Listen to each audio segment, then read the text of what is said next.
چپ کر کے اندر جاؤ اور کچھ بھی فضول سوچنے کی ضرورت نہیں ہے۔ میں جانتا ہوں تم بہت شریف اور اچھی لڑکی ہو۔ آئمہ رات کے آخری پہر سونے کے لیے بیڈ پر لیٹی کہ اس کی آنکھوں کے سامنے ارسل کا چہرہ لہرایا۔ ارسل نے نہ صرف اسے رافع سے بچایا تھا بلکہ اس پر یقین بھی کیا تھا۔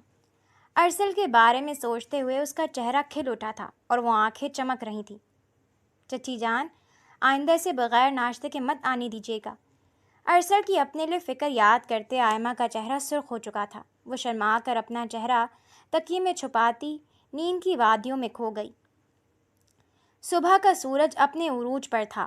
شاہ نواز انٹرپرائزز کی 10ویں منزل پر واقع ارسل شاہ نواز کے آفس میں کھڑکی سے چھن کر دھوپ کی کرنیں کمرے کو روشن کیے ہوئے تھیں۔ ارسل کے ہاتھ تیزی سے لیپ ٹاپ کے کی پیڈ پر چل رہے تھے کہ اس کا دھیان دروازے پر ہوئی دستک کی طرف گیا۔ سر، may I come in؟ آئمہ نے دروازہ کھٹکھٹایا۔ یس، کم ان۔ ارسل کے اجازت دینے پر آئمہ اندر داخل ہوئی۔ پیلے رنگ کے 3 پیس سوٹ میں سر پر دوپٹہ جمائے وہ ہاتھ میں ٹرے لیے ہوئے تھی۔ آپ کی کافی۔ آئمہ نے مسکراتے ہوئے کافی ارسل کے سامنے رکھ دی۔ Thank you. چاچو کیسے ہیں؟ آئمہ کو دیکھتے ارسل نے پوچھا۔ اللہ کا شکر ہے، ٹھیک ہیں وہ۔ آئمہ کی بات پر ارسل سر ہلاتا واپس سے اپنے لیپ ٹاپ پر متوجہ ہو گیا، جبکہ آئمہ بے چینی سے اپنے ہاتھ مسلتی بات کرنے کے لیے الفاظ ڈھونڈ رہی تھی۔ کیا ہوا؟ کچھ کہنا ہے؟ آئمہ کو ابھی تک کھڑا دیکھ ارسل چونکا۔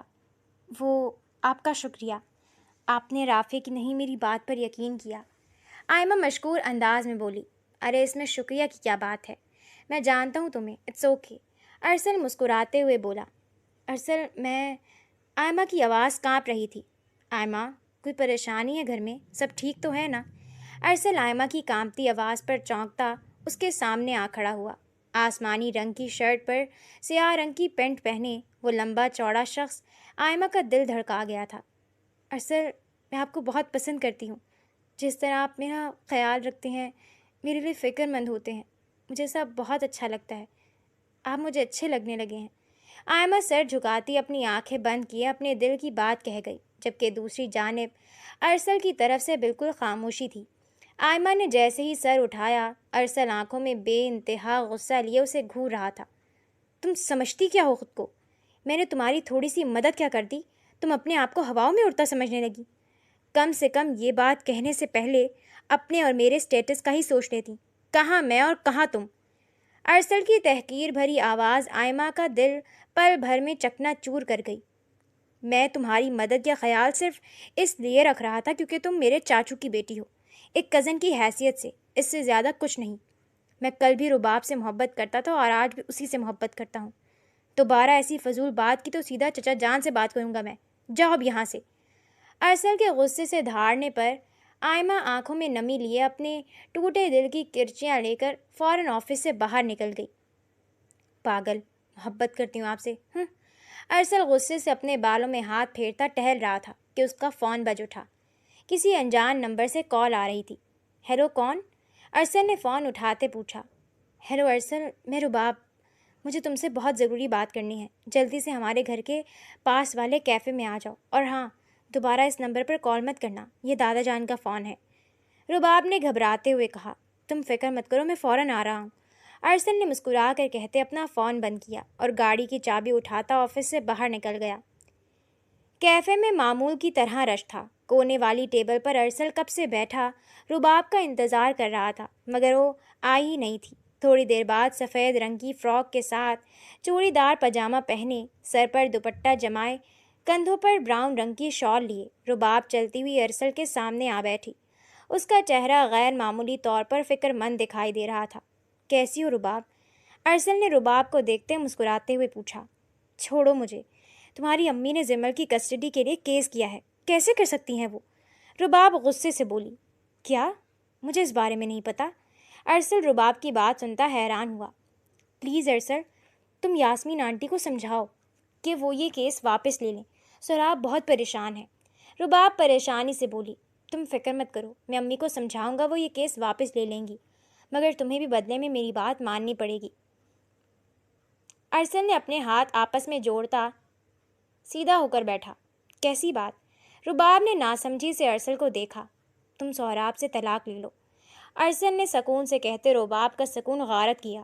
کیا بکواس کر رہے ہو؟ تم ہوش میں تو ہو؟ یہ ممکن نہیں، رباب نے آنکھوں میں غصہ لیے کہا۔ کیوں ممکن نہیں؟ آخر کیوں تم اس انسان کے ساتھ رہ رہی ہو جو تمہیں ہر بات پر ذلیل کرتا ہے؟ رباب، ہم ایک دوسرے سے محبت کرتے ہیں، ہماری منگنی ہو چکی تھی، زیادتی کی ہے تمہارے دادا جان نے ہمارے ساتھ، ارسل نے آنکھوں میں تڑپ لیے کہا۔ جانتی ہوں، مگر ہمارے بیچ جو تھا وہ ختم ہو گیا۔ میں نے جس دن نکاح نامے پر سائن کیے تھے اسی دن تمہارا نام اپنے دل سے نکال پھینکا تھا، اسی لیے میرا خیال دل سے نکال دو۔ رباب غصے سے دانت پیستے ہوئے بولی۔ میری محبت کا کیا؟ میں تمہارے بغیر نہیں رہ سکتا رباب، ارسل نے ٹوٹے لہجے میں کہا۔ پلیز ارسل، ہمارا ساتھ قسمت میں نہیں تھا، بھول جاؤ مجھے، اور پلیز کوئی الٹی سیدھی حرکت کر کے اپنی آخرت نہ خراب کرو۔ میں اب کسی اور کی بیوی ہوں، میری زندگی میں مزید مشکلیں مت کھڑی کرو۔ چلتی ہوں، اگر دل مانے تو زمل والے معاملے میں مدد کر دینا، ورنہ تمہاری مرضی۔ ہمیشہ کے لیے خدا حافظ۔ رباب اپنا بیگ اٹھاتی کیفے سے نکلتی چلی گئی۔ پیچھے ارسل رباب کی باتوں پر ٹوٹ کر رہ گیا۔ کس قدر محبت کی تھی اس نے رباب سے، مگر سب کچھ بکھر گیا تھا۔ میں نے جس دن نکاح نامے پر سائن کیے تھے اسی دن تمہارا نام اپنے دل سے نکال پھینکا تھا، اسی لیے میرا خیال دل سے نکال دو۔ ارسل اپنے آفس کی کرسی سے ٹیک لگائے بیٹھا تھا کہ رباب کے الفاظ اس کے کانوں میں گونجے۔ ایک خاموش آنسو اس کی آنکھ سے گر گیا۔ سر، کلائنٹس آ گئے ہیں، میٹنگ روم میں سب آپ کا انتظار کر رہے ہیں۔ ارسل جو رباب کے بارے میں سوچ رہا تھا کہ آئمہ کی آواز پر چونکا۔ ارسل نے غور کیا، معمول کی طرح آج آئمہ بالکل خاموش تھی اور نظریں جھکی ہوئی تھیں۔ آئم سوری، میں اس وقت نہ جانے کیا کچھ بول گیا، ارسل نے شرمندگی سے کہا۔ اٹس اوکے سر، اس میں آپ کی غلطی نہیں، میں ہی آپ کے طرز کو غلط سمجھ بیٹھی۔ ساحل سر آپ کا انتظار کر رہے ہیں، چلیے۔ آئمہ بغیر اس سے نظریں ملائے کہتے کمرے سے نکل گئی، جبکہ ارسل کو مزید شرمندگی نے آ گھیرا۔ ارسل تھکے ہارے قدموں سے گھر کے اندر داخل ہوا، جہاں یاسمین بیگم کہیں جانے کے لیے تیار کھڑی تھیں۔ امی، آپ کہاں جا رہی ہیں؟ ارسل نے صوفے پر بیٹھتے اپنا سر صوفے کی پشت سے ٹکا دیا۔ اپنی نواسی سے ملنے جا رہی ہوں، ساتھ ہی ان لوگوں کے جلد دل کو بھی دیکھا ہوں۔ آگ تو لگی ہوگی نوٹس دیکھ کر، یاسمین بیگم مسکرا کر کہتی چادر اوڑھنے لگی۔ امی بس کر دیں، کیا مل رہا ہے آپ کو یہ سب کر کے؟ ایک چھوٹی بچی کو اس کے باپ سے دور کر کے کون سا سکون مل رہا ہے آپ کو؟ ارسل غصے سے کھڑا ہوا۔ بس کر دو تم، بھول گئے ان لوگوں کی وجہ سے میں نے اپنی بیٹی کھوئی ہے، اور وہ بے غیرت لڑکی ایک طرف میرے بیٹے کو پھنسائے رکھا اور دوسری طرف سہراب سے شادی کر بیٹھی، چھوڑوں گی نہیں اس کو، یاسمین بیگم نفرت سے بولی۔ امی پلیز رباب کو الزام دینا بند کریں، مشال آپی نے خودکشی کی تھی، یہ بات آپ کیوں بھول جاتی ہیں؟ ارسل اپنا ماتھا مسلتا بے بسی سے اپنی والدہ کو سمجھانے لگا۔ خاموش رہو تم، اس لڑکی کے عشق میں پاگل ہو گئے ہو، اسی لیے اپنی بہن کا دکھ بھی نظر نہیں آ رہا تمہیں، یاسمین بیگم غصے سے کہتی باہر کی طرف بڑھ گئیں۔ اللہ ہدایت دین ہے، ارسل سرد آگ خارج کرتا اندر کی طرف بڑھ گیا۔ دوپہر کا وقت تھا، دادا جان اور رباب لاؤنج میں بیٹھے چائے پی رہے تھے کہ یاسمین بیگم تلخی سے مسکراتی ہوئی لاؤنج میں داخل ہوئیں۔ ارے وہاں، یہاں تو چائے پارٹی چل رہی ہے، یاسمین بیگم نے آنکھوں میں نفرت لیے رباب کو دیکھتے کہا۔ صاحب، میں نے روکنے کی بہت کوشش کی مگر یہ زبردستی گھس آئیں، پیچھے کھڑے چوکی دار نے پریشانی سے کہا۔ ٹھیک ہے تم جاؤ، دادا جان نے چوکی دار کو دیکھتے کہا۔ اور اب تم کیا کرنے آئی ہو یاسمین؟ دادا جان نے سخت لہجے میں پوچھا۔ اپنی نواسی سے ملنے آئی ہوں، جب تک وہ میرے پاس نہیں آ جاتی تب تک تو یہیں آنا پڑے گا نا۔ اپنے کمرے میں ہوگی زمل، میں مل لیتی ہوں۔ یاسمین بیگم طنزیہ مسکراہٹ اچھالتی سہراب کے کمرے کی طرف بڑھ گئیں۔ رباب بیٹا، جاؤ جا کر دیکھو کہیں کچھ الٹا سیدھا نہ کر دے یہ عورت، دادا جان نے رباب کو دیکھتے کہا، جس پر وہ سر ہلاتی اوپر کی طرف بڑھ گئی۔ زمل بیٹا آؤ، آپ کے کھانے کا ٹائم ہو گیا ہے۔ رباب کمرے میں داخل ہوتی زمل کو گود میں لے گئی۔ ویسے تمہیں شرم نہیں آتی میری بیٹی کی جگہ لیتے؟ سہراب جو میٹنگ اٹینڈ کرنے کے بعد آفس سے آتا اپنے کمرے کی طرف آ رہا تھا کہ یاسمین بیگم کی تلخ آواز سنتا دروازے پر ہی رک گیا۔ یقیناً تم نے یہ سوچا ہوگا اس کے راز کے ذریعے تم سب کچھ ہتھیار لوگی۔ تمہاری دھمکی کی وجہ سے میری بیٹی نے اپنی جان لے لی، بہت جلد تم بھی برباد ہوگی، کچھ نہیں رہے گا تمہارے پاس، تم بھی ویسے ہی تڑپ تڑپ کر مرو گی جیسے مشال مری۔